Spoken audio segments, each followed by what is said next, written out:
जहर की चीज डाल ली। चाय में एक भी तत्व ऐसा नहीं है जो हमारे शरीर को एनर्जी देता। लोग कहते हैं साहब बिना चाय पिए तो हम फ्रेश ही नहीं होते, प्रेशर ही नहीं बनता है।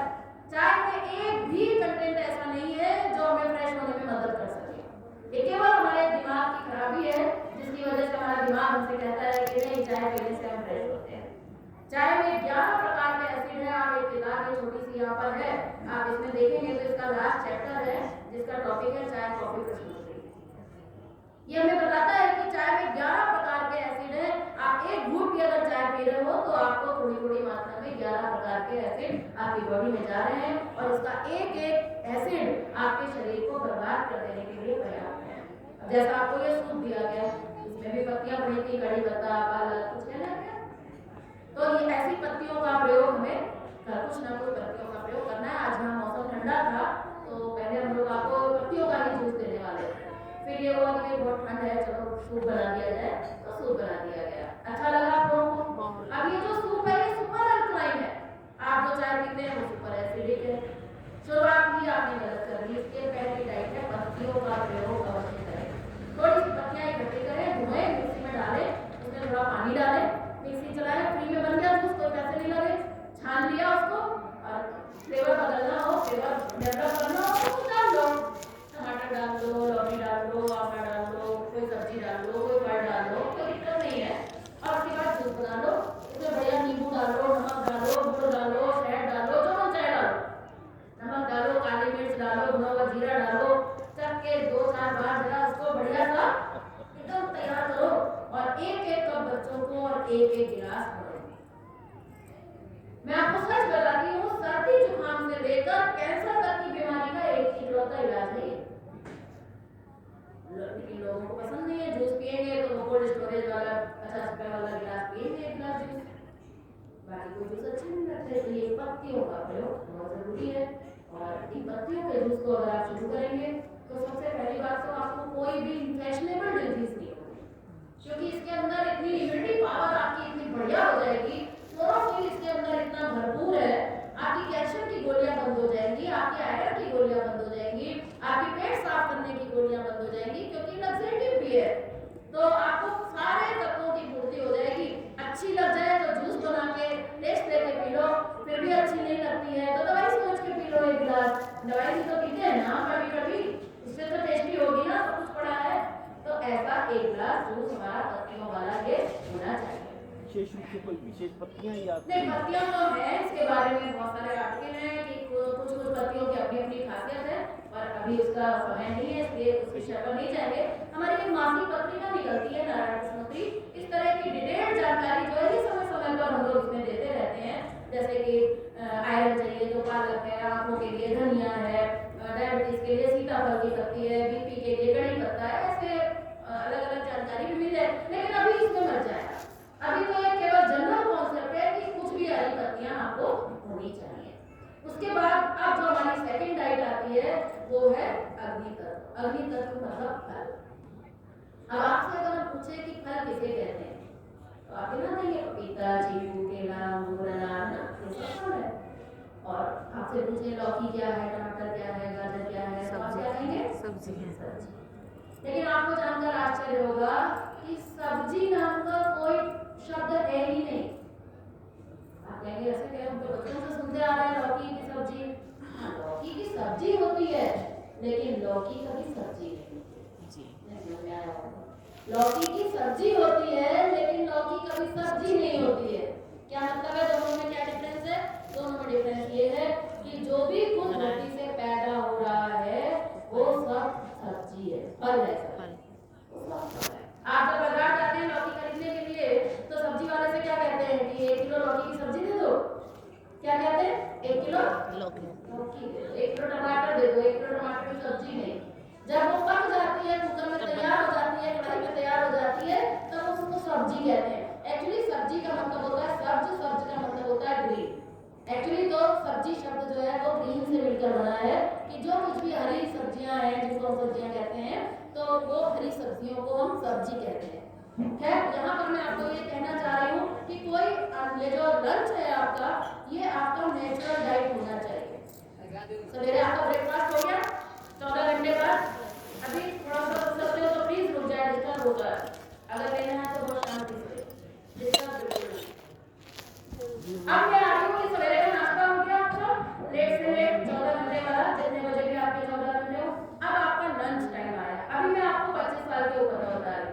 लंच टाइम में अब आपको क्या करना होगा, लंच टाइम आपका बहुत खास होगा। ऐसा लंच हम आपको आज यहाँ पर देने भी वाले हैं ताकि आपको बात समझ में आए। और वो लंच कैसा होगा, नेचुरल। तो नेचुरल क्यों होगा, वो नेचुरल इसलिए होगा क्योंकि यहाँ बैठा हुआ हर इंसान चाहता है कि उसकी बॉडी नेचुरल हो जाए। चाहते हैं कि नहीं कि हमारी बॉडी नेचुरल हो जाए। बचपन में याद करते हैं पहले कितनी हमारी बॉडी नेचुरल थी, धीरे धीरे अब अननेचुरल हो गई। पहले हम आराम से ऐसे बैठ पाते थे, अब हम किसी पर बैठ पाते हैं। पहले हम आँख से देख पाते थे, अब हम चश्मा लगाना पड़ता है। आज हमारी बॉडी फिर से नेचुरल हो गई। मैंने बचपन से ये बात आज तक सुन रखी है, कहते हैं कि भाई जैसा आप माल लगाओगे, जैसा रॉ मटेरियल लगाओगे, प्रोडक्ट वैसा ही तैयार होगा। नकली माल लगाओगे तो नकली तैयार होगा, असली लगाओगे तो असली होगा। अब आप चाहते हैं कि आपकी बॉडी नेचुरल हो जाए और आपकी बॉडी बनी है फूड से, तो एक कॉमन सेंस ये कहता है कि आपका फूड कैसा होना चाहिए, नेचुरल।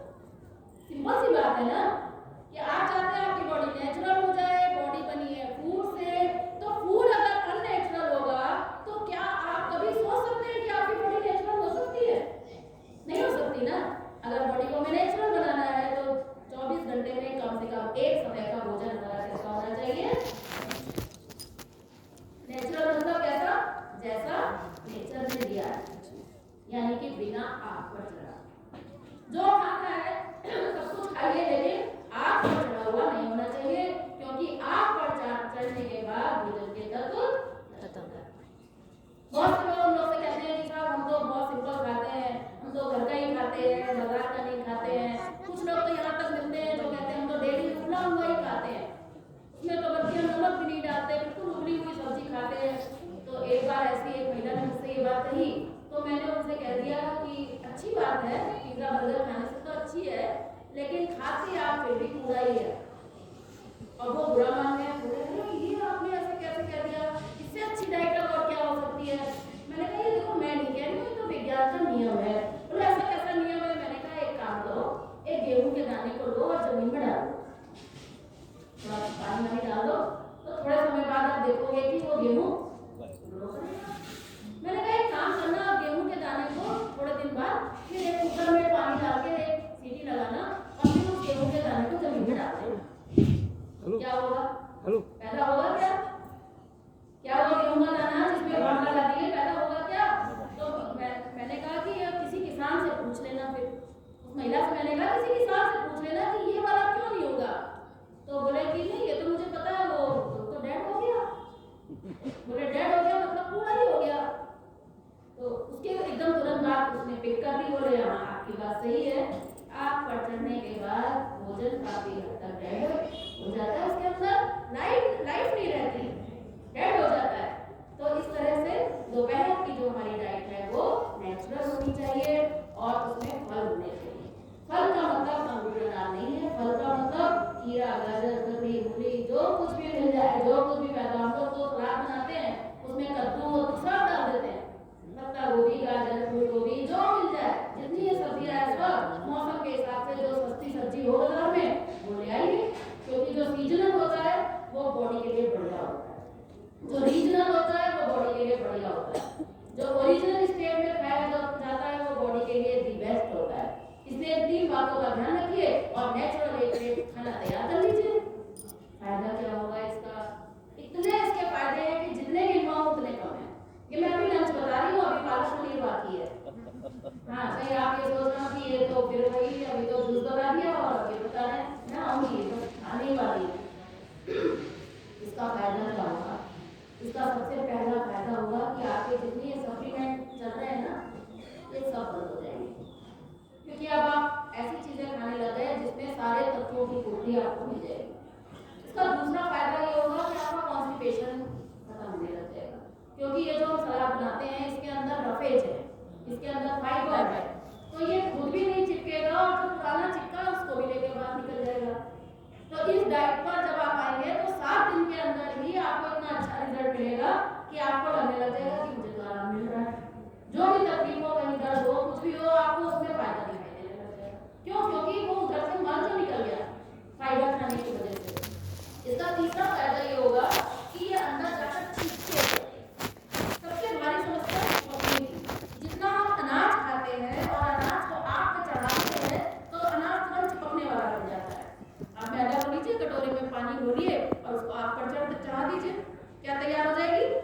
लेई। अनाज को जब भी आग पर चढ़ाया जाता है तो लेई बन जाता है। उस लेई के अंदर ना नमक होता है, ना प्याज होती, ना लहसुन होता है, फिर भी वो कितना खराब होता है, चिपकने वाला। और आप जो अनाज खा रहे हैं उसमें तो सब कुछ है, प्याज, मिर्च, तेल, मसाला, पता नहीं क्या क्या उसमें हमने कचरा भर रखा है। तो नतीजा क्या होता है, ये सब अंदर जाकर चिपकता है। और फिर क्वांटिटी हम एक की जगह 10 खा रहे हैं। मैंने अपना उदाहरण दिया ना, एक आवश्यकता थी 1 की और खा रहे थे 10, तो 10 गुना 9 गुना लेई आपके शरीर के अंदर चिपकी है। अब जब ये अंदर चिपकी है तो आंतों की हालत को ऐसा बनाने से कोई नहीं रोक सकता। अब ये पूरा आंतों का फंक्शन खराब हो जाएगा, जो मल जहाँ पड़ा है वही पैचेस बन जाएंगे। ऐसे ऐसे प्रयोग हुए, स्कोलम थेरेपी किताब को आप पढ़ेंगे तो उसमें इसने ऐसे ऐसे प्रयोग किए हैं कि ये कहता है कि तुरंत की डेड बॉडीज के ऊपर जब प्रयोग किया गया, उनकी आंतों को काटा गया तो वो कट ही नहीं रहे थे, आरी से काटने पड़े, इतने हार्ड थे वो। और छेनी और हथौड़े से मल को काटने पड़ रहा था, इतना जमे थे। और जब उस मल को काटा गया तो उसके अंदर से इतने बड़े बड़े कीड़ों के गुच्छे थे, छत्ते थे।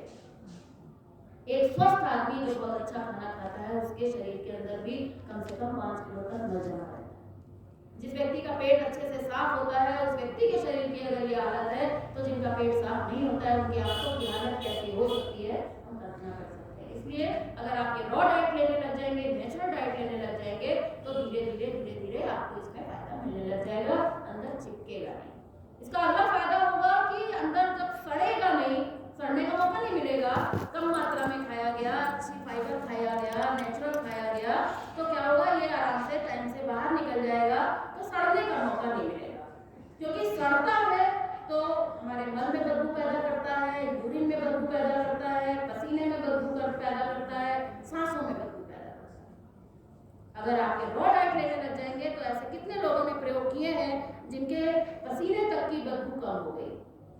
हम लोग प्रयोग करवाते हैं, आप 11 दिन, 21 दिन, किसी को कोई बड़ी बीमारी है 40 दिन केवल रॉ ईटिंग पर रख देते हैं दोनों टाइम, फिर वहाँ पालक पनीर नहीं चलता है। तो दोनों टाइम अगर आप बच्चे पर प्रयोग करें और थोड़ा स्टडी करें, वॉच करें, तो आप पाएंगे कि पहले दिन आपके मन में जितनी बदबू होगी 21वें दिन एकदम खत्म हो जाएगी। क्यों? क्योंकि अंदर सड़ नहीं रहा है। तो इतने सारे फायदे आपको ये मिलेंगे।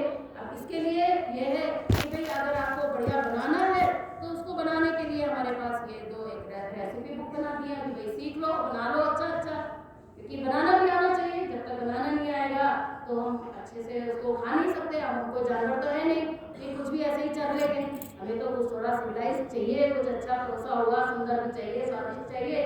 तो कैसे हम बना सकते हैं? तो उसके लिए हमें किताब दे दी गई, ये पढ़ लो, आप इससे गाइडेंस ले लो।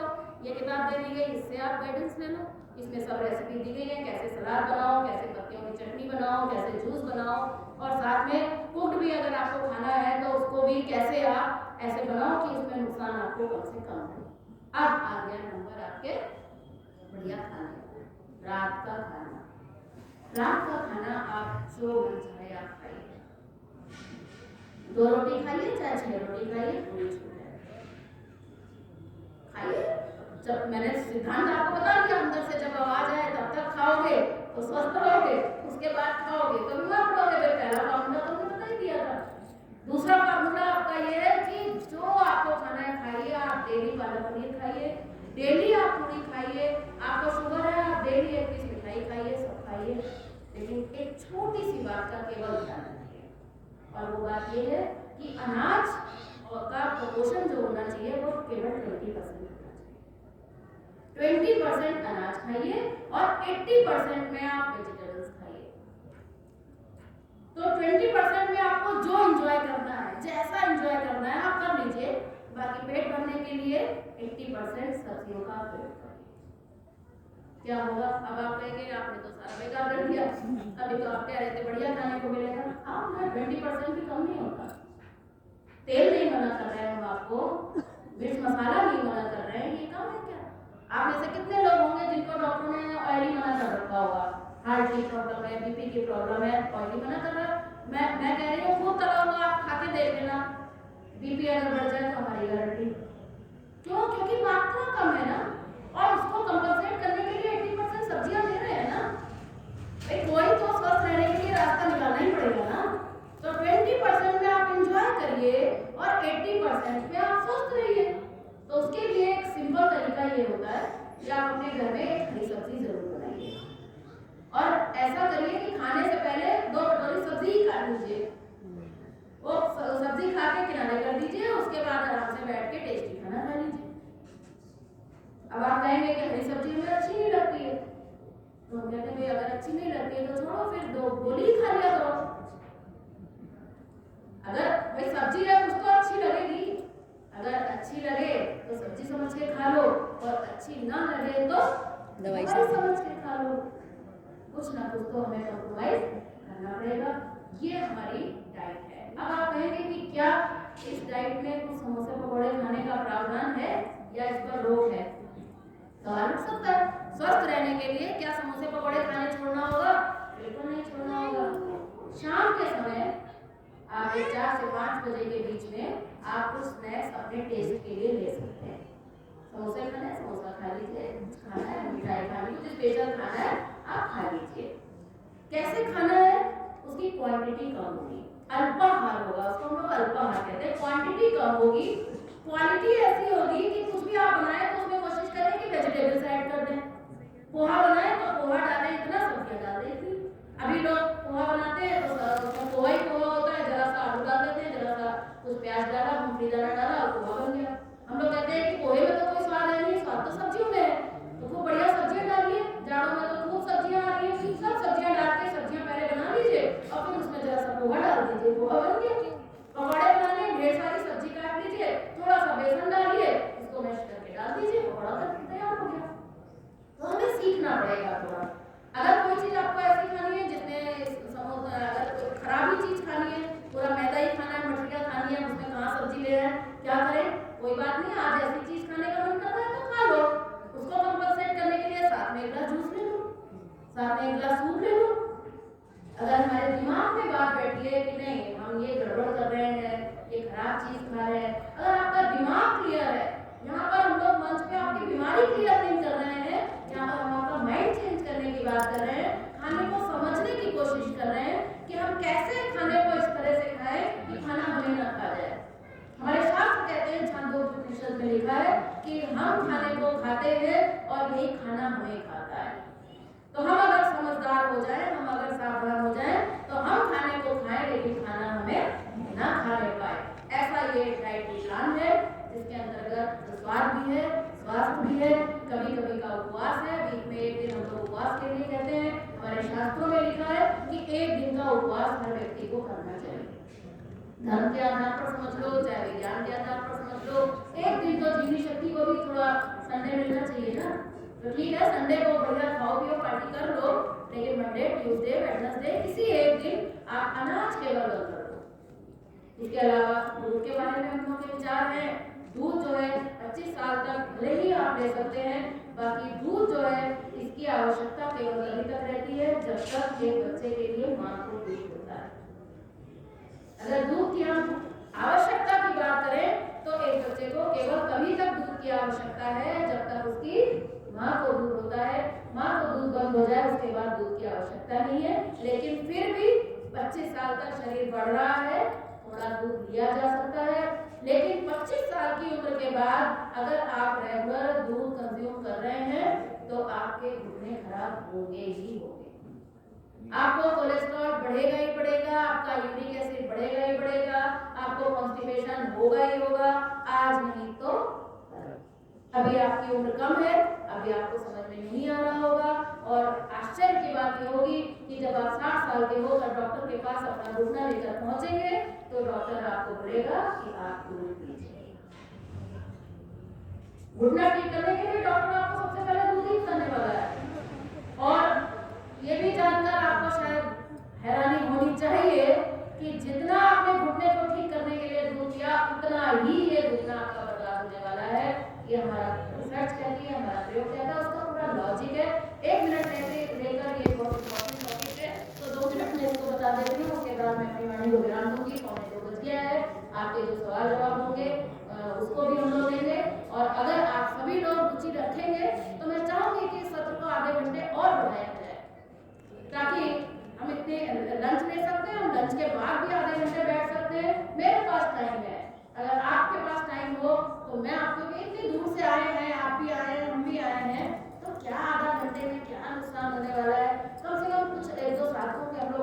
सुने कि आखिर लोग क्या कहते हैं। खैर, दूध के बारे में मैं आपको बता रही थी घुटने की बात, कि घुटना अगर आपका खराब होगा, आप डॉक्टर के पास जाएंगे, डॉक्टर आपको दूध रिकमेंड करेंगे। वो आपसे कभी नहीं पूछेंगे कि आप ऑलरेडी दूध ले रहे हैं कि नहीं ले रहे हैं, और 90% केसेस में खराब घुटने वाला व्यक्ति ऑलरेडी दूध ले ही रहा होगा। उसके बावजूद भी डॉक्टर उसको दूध लेने के लिए बोलेंगे। वो एक टाइम दूध पीता था, अब वो 2 टाइम दूध पिएगा। कैल्शियम की कम है, और कैल्शियम सही बात है, दूध में कैल्शियम है, इसलिए दूध तो पीना पड़ेगा। अब आपने दूध पीना शुरू किया। बड़ा आश्चर्य होता है मुझे, बड़ा कष्ट भी होता है कि हमारे इतने लर्नेड डॉक्टर्स वो इस बात को थोड़ा सा समझने के लिए क्यों नहीं तैयार है। मैं अगर डॉक्टर होती तो मैं एक सिंपल लॉजिक की बात करती। मान लीजिए मेरे सामने ये 3 पेशेंट आ जाते अपना घुटना लेकर, मैं इनका तीनों का टेस्ट करवाती, तीनों का कैल्शियम कम निकलता। अब मुझे तीनों को दूध रिकमेंड करना होता, क्योंकि मैं डॉक्टर हूँ, तो मुझे रिकमेंड करना होता। तो मेरा ये कर्तव्य बनता है कि अब मैं 3 पेशेंट को अगर दूध रिकमेंड कर रही हूँ एज ए डॉक्टर, तो अब मैं दूध उसको डाइट के रूप में नहीं दे रही हूँ। अब मैं उसको दूध जो रिकमेंड कर रही हूँ वो खुराक दवाई के रूप में दे रही हूँ। तो उस कंडीशन में डॉक्टर का ये कर्तव्य बनता है कि डॉक्टर उस पेशेंट की रिपोर्ट में देखे कि इसको कितने कैल्शियम की कमी है और उसकी पूर्ति कितने दूध से होगी। ठीक बात है, लॉजिक की बात है। अब मैंने प्रयोग किया, मैंने देखा कि मुझे नहीं पता कैल्शियम कौन से यूनिट में नापी जाती है, मैं तो एक आम आदमी की भाषा में आपसे बात कर रही हूँ कि अगर मैंने देखा कि इनको इतना कैल्शियम कम है जिसकी वजह से इनका घुटना प्रॉब्लम कर रहा है, इनको देखा तो इनको कैल्शियम इतना कम है इसलिए इनका घुटना प्रॉब्लम कर रहा है, और इनको देखा तो इनका तो कैल्शियम बहुत ही कम है, तो इनको ज्यादा कैल्शियम कम है। मेरा ये कर्तव्य बनता है कि मैं इनको बोलूं कि देखिए आपकी बॉडी में 1 कप दूध की जरूरत है, डोज है ये आपकी दवाई की डोज होती है ना बीमारी के हिसाब से, तो आप 1 कप दूध रोज शुरू करिए, आप 1 गिलास दूध शुरू करिए, और आप दोनों टाइम सुबह शाम दोनों टाइम दूध लीजिए। ये तरीका ठीक है ना। होता क्या है कि पेशेंट ऑलरेडी दूध ले रहा होता है और डॉक्टर उनको कहते हैं कि आप दूध लीजिए, आपके घुटने कमजोर है, और वो जाता है घर और 2-2 गिलास दूध पीना शुरू कर देता है। 1 महीने बाद 2 महीने बाद जब आता है वो रिपोर्ट लेके अपनी दोबारा रिपोर्ट कराता है, उसने दूध पी रखा है, दूध उसने बढ़ा दिया है, तो उसकी रिपोर्ट कैल्शियम की रिपोर्ट ठीक आ गई, क्योंकि कैल्शियम की ना बॉडी में। लेकिन हैरानी ये है कि कैल्शियम की रिपोर्ट तो ठीक है लेकिन घुटना ठीक नहीं है। क्या 2 महीने दूध पीने के बाद डॉक्टर के पास जाने से घुटना ठीक हो जाता है? मैं आपसे पूछती हूँ, यहाँ पे कौन व्यक्ति ऐसा बैठा है जिसका दूध पीने से घुटना ठीक हो गया हो और रिप्लेस कराने की जरूरत ना पड़ी हो? कोई एक केस हो तो नहीं होगा। फिर क्या करना पड़ता है? जब डॉक्टर देखते हैं कि भाई रिपोर्ट तो ठीक है लेकिन पेशेंट कहता है साहब घुटना ठीक नहीं है, तब फिर उसको नी रिप्लेस कराना पड़ता है। होता क्या हुआ ये कि दूध में इतना एक्सेस कैल्शियम है, उतने एक्सेस कैल्शियम की उसको जरूरत नहीं थी, उसने इतना कैल्शियम लिया, उसमें से इतने की आवश्यकता थी, बाकी का कैल्शियम कहाँ गया? कैल्शियम की टेंडेंसी है जॉइंट्स में डिपॉजिट होना। जो एक्सेस कैल्शियम था वो उसी घुटने में जाकर जमा हो गया जिस घुटने को ठीक करने के लिए दूध पिया था। परमानेंट खत्म हो गया घुटना, परमानेंट उसको रिप्लेस कराना ही पड़ेगा। इसलिए छोटी छोटी सी चीजें हैं, मैंने खुद एक्सपीरियंस है, मेरा खुद का अनुभव है। मैं जब बीमार रहती थी तो डॉक्टर के पास हर महीने चेकअप के लिए जाती थी। डॉक्टर मुझसे कहते थे कि आप, मैं उनसे जाके कहती थी कि डॉक्टर मुझे बहुत वीकनेस रहती है, मैं बहुत कमजोर रहती हूँ, साइकिल से स्कूल जाती हूँ तो स्कूल से आने के बाद एकदम बेहोशी जैसी हालत मेरी हो जाती है, आप कुछ मुझे ऐसा दीजिए कि मुझे खूब एनर्जी आ जाए। और मैं बड़े बड़े टॉनिक की बॉटल्स ला के रखती थी, वो पीती रहती थी, पर एनर्जी नहीं आ रही थी। मैं डॉक्टर के पास जब गई तो डॉक्टर ने मेरे को पहली बार बोला कि आप दूध लेते हो? मैंने कहा हाँ, वो तो मैं रात को सोते समय लेती हूँ। तो बोले कि ठीक है, तो अच्छा है, तो बहुत जरूरी है। तो मैं फिर भी आपको कमजोरी है? मैंने कहा बहुत कमजोरी है, मुझसे चला ही नहीं जाता। तो बोले कि फिर ठीक है बेटा, आप एक काम करो, सवेरे भी आप दूध लेते हो? मैंने कहा नहीं, सवेरे तो मैं चाय लेती हूँ, चाय के साथ पराठे खाती हूँ। बोले वेरी गुड, अभी आप एक काम करो, अगर कमजोरी आपको ज्यादा है तो आप सवेरे पराठे के साथ भी दूध ही लो। ठीक है, डॉक्टर ने कहा है, तो मैंने सवेरे की चाय बंद कर दी और मैं पराठे के साथ दूध पीने लगी। एक महीने तक किया और फिर डॉक्टर के पास गई। मैं आपको बिल्कुल सच बताती हूँ कि मेरी एनर्जी लेवल में इतनी सी भी बढ़ोतरी नहीं हुई थी। मैं डॉक्टर के पास गई, डॉक्टर ने कहा क्या हाल है? मैंने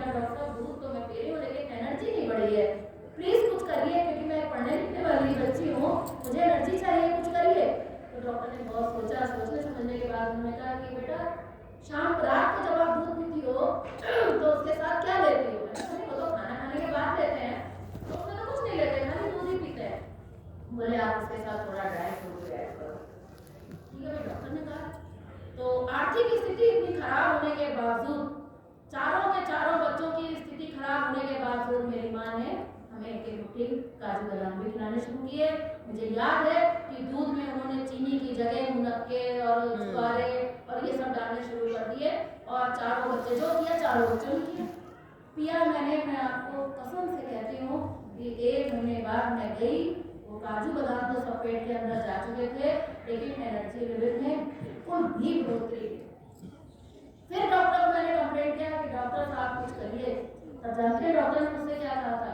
तब डॉक्टर ने मुझसे कहा कि बेटा आप एक काम करो, सवेरे जो आप दूध लेती हो उसमें आप पराठे की जगह आप इसमें 2 अंडे फेंट कर आप पियो। तो मैंने कहा डॉक्टर साहब मैं तो वेजिटेरियन हूँ। तो डॉक्टर का जवाब था, वो भी सुनकर मुझे हैरानी होगी, वैसे आजकल ये कोई हैरानी की बात नहीं है, कॉमन है। डॉक्टर ने मुझसे एक बात ये कही थी कि बेटा एग जो है वो भी वेजिटेरियन ही होता है, खा सकते हो आप, ले सकते हो।